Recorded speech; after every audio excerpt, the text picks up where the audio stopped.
સમાચારમાં આગળ વાત કરીએ તો ખોડલધામ ટ્રસ્ટના ચેરમેન નરેશ પટેલે મોટું નિવેદન આપતા કહ્યું કે જ્યાં અધિકાર છે ત્યાં પાટીદારને બેઠક મળવી જોઈએ।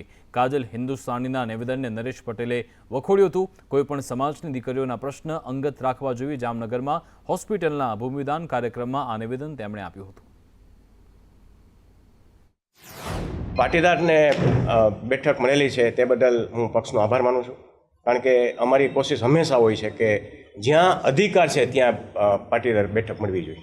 એ બહુ કોઈપણ અંગત પર્સનલ વિવાદ છે એ ખોટો કહેવાય, કોઈપણ સમાજને લઈને કોઈ વાત કરી ખોટી કહેવાય। ત્યારે આને હું વખોડી કાઢું છું અને આવી વાત કોઈએ પણ ન કરવી જોઈએ। એક સમાજની દીકરીઓ, કોઈપણ સમાજની, આ તો પટેલ સમાજની વાત થઈ હતી, પણ કોઈપણ સમાજની દીકરીઓ વિશે કાંઈ હોય તો પણ એને એક પ્રાઇવેટ વસ્તુની અંદર જઈ અને એને સુલઝાવવાની કોશિશ કરવી જોઈએ, ન કે એને જાહેરમાં વાત કરવી જોઈએ।